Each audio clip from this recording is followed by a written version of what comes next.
Hoy recibimos a Mariana Blenquio. Es doctora en Derecho, directora del Instituto Nacional de Derechos Humanos, la fundadora de la Red de Cátedras de la UNESCO y es docente.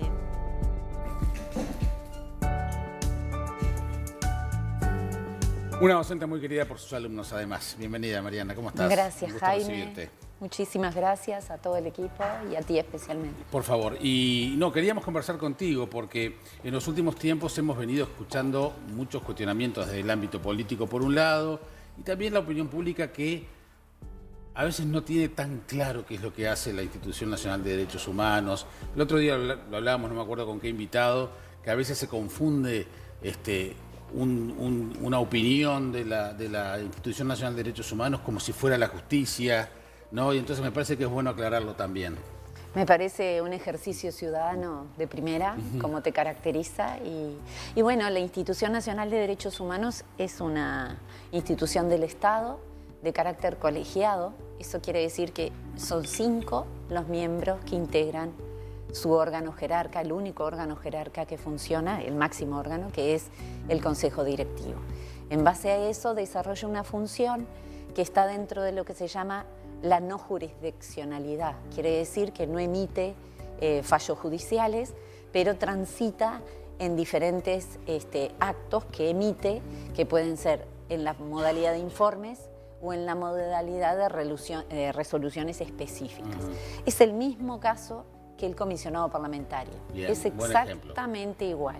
Hoy el Uruguay, el año que viene se cumplen 20 años de ese instituto, del comisionado parlamentario. En el 23 se cumplen 20 años de la creación del instituto. La Institución Nacional de Derechos Humanos tiene una competencia más amplia.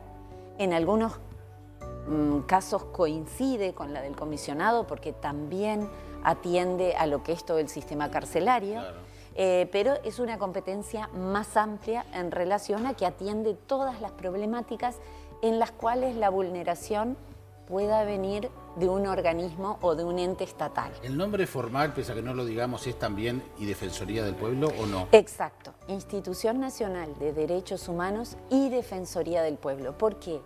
Porque en realidad estas instituciones se crean primero como defensorías del pueblo. Los famosos ombudsman. El ombudsman, exacto, que es una palabra sueca que viene de 1800 en Suecia, en los países nórdicos. Se expande en Europa. En el año 78 Europa la introduce. La Constitución española, por ejemplo, la Constitución portuguesa, la introducen en el máximo, en la Constitución, ¿no? En el máximo nivel de jerarquía, y luego pasa a América en distintas versiones, casi todas vinculadas a la esencia. ¿Cuál es el corazón? Si vos tenés una persona y le quitas el corazón, ¿qué le quitarías el corazón a la institución? Ser una defensoría del pueblo. Ese es el corazón de la institución. Después el resto de las competencias que se han ido sumando son complementarias a ese rol de defender a la población o a los ciudadanos ante posibles, presuntos abusos o fallas, omisiones de la administración pública. Si es un conflicto entre particulares, la institución no interviene. Y si es un asunto que está judicializado, la institución no puede intervenir.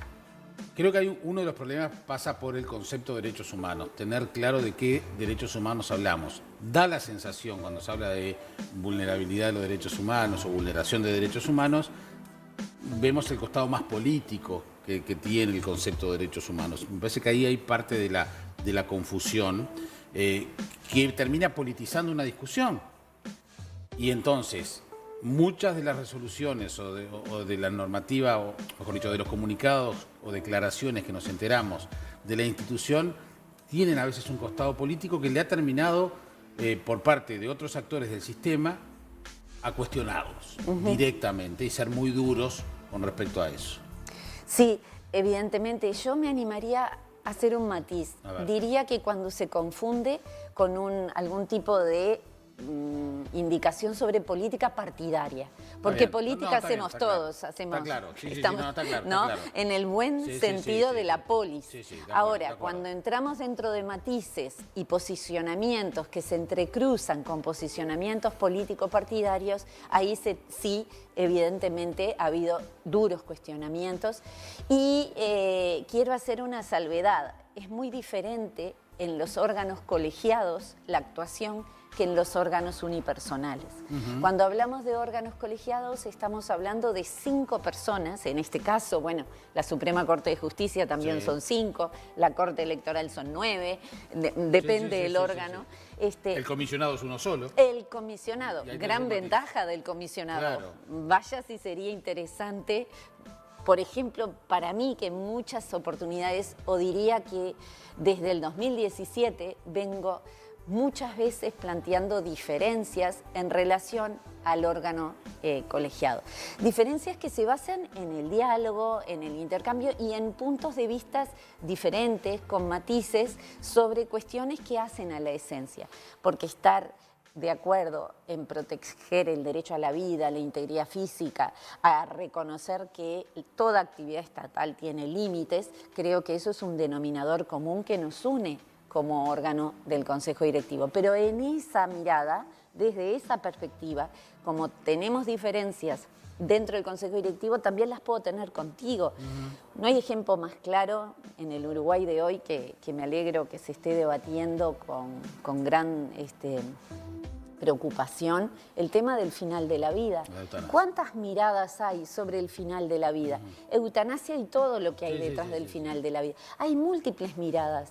Y bueno, ¿eso quiere decir que solo hay una forma de ver los derechos humanos? No, evidentemente hay diferentes instancias y diferentes perspectivas. Sin embargo, no nos enteramos muchas veces, o no nos enteramos de esas discusiones, ¿no? en la institución de derechos humanos. Creemos que las resoluciones que toma son monolíticas, digo, al menos por lo que estamos viendo. Eso es una lástima. Bueno, ha sido una larga discusión dentro de la institución nacional si los votos discordes deben o no subirse a la web. En esa discusión, bueno, perdí, vamos a decir, pero sí todos los puntos de vista disímiles se incorporan en las actas del Consejo Directivo, y las actas obviamente son públicas. Así que, en cierta forma, yo entiendo que en estos órganos que tienen tanta inmediatez con la población, porque son temas muy sensibles, es muy importante, y se lo dejo como tarea para el próximo Consejo Directivo, que la posición de la minoría también llegue inmediatamente a la población, a los órganos, a la prensa. ¿Por qué? Porque, bueno, sí, es verdad, está en un acta del Consejo Directivo, pero hay que pedirla, o bueno, o quizás ya se puede ver en línea perfectamente, pero hay que buscarla. Es mucho más efectivo. Así que mi gran preocupación para esta institución, que entiendo que hay que cuidarla como si fuera una flor exótica, como hay que cuidar al comisionado parlamentario, es que esté también visibilizada aquel que opina quizás con un matiz o quizás de forma diferente, porque eso representa un montón de ciudadanos. Mariana, ¿y tú estás de acuerdo con esas voces que desde el Parlamento sobre todo dicen que hay que cambiar la institucionalidad de la institución? No, a ver, eso me gustaría que me afinaran un poquito. Yo creo que la institución es la institución es una garantía de los derechos humanos. Se incorpora a nuestro ordenamiento jurídico por el artículo 72. Es inherente a la persona humana. Yo creo que no la podemos de ninguna manera caminar hacia la eliminación de esta garantía. Bien, perfecto. Eso no quiere decir que no afinemos la conducción en un rol que tendrá un tercer Consejo Directivo a partir del mes de septiembre. Pero eso no supone tampoco tener que analizar sus competencias de forma de quizás quitarle algunas cuestiones que hacen a su esencia. ¿Cómo llegan los integrantes? ¿Quién elige a los integrantes? Los integrantes se eligen por la Asamblea General, ¿verdad? Viene ahora un proceso a nivel legislativo sumamente interesante. Yo tendría algunas observaciones que hacer en cuanto a que una persona por sí sola no se puede presentar a ser director. Yo haría alguna observación en eso. Tiene que ser presentada por algún legislador o tiene que ser presentada por una organización no gubernamental o por muchas organizaciones no gubernamentales. Y ahí se reúne una comisión especial, ¿verdad?, en la cual se analizan los currículums, la trayectoria, tienen que ser personas que manejen la temática de derechos humanos, obviamente, que tengan su trayectoria, y esta comisión, bueno, hace una primera elección, vamos a decir, una primera evaluación y lo remite todo a la Asamblea General. Eso es lo que pasó en el año 2017, se pasaron los nombres de las personas que quizás tendrían los mejores, vamos a decir, trayectorias, prefiero no hablar de currículum en esto, sino de trayectoria, y se eligieron por mayorías especiales en el año 2017 5 personas, evidentemente hay acuerdos políticos, no hay que ser ingenuo en esas cuestiones, claro. Hay acuerdos políticos como sucede en múltiples escenas. Y esto es importante porque es la Asamblea General la que designa a estas personas que se entienden que tienen una trayectoria. Ahora, una vez que asumen el cargo, pasan a representar a todos los uruguayos. Eso es importante. El director de la institución o la directora representa a todos los uruguayos. Por eso los posicionamientos son muy delicados y los parámetros en los cuales uno tiene que posicionarse tienen que ser parámetros sólidos, basados en aspectos, ni que hablar, políticos, pero de esa mirada política que hice la aclaración y sobre todo también técnica, en la medida que es justamente un rol sumamente relevante para la población.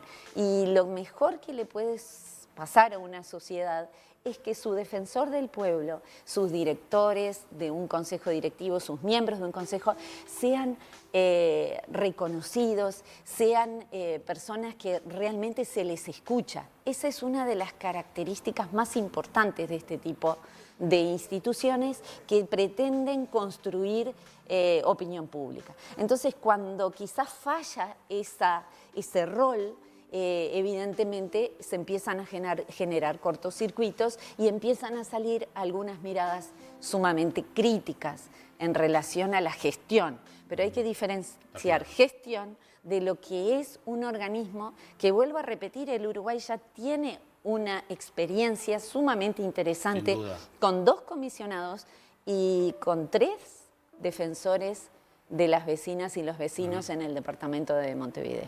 Bueno, así que este será un año para seguir con mucha atención, Mariana. Gracias por haber venido. Por favor, gracias a ustedes y a las órdenes. Que pasen muy bien. Nosotros hacemos la pausa y viene la última parte.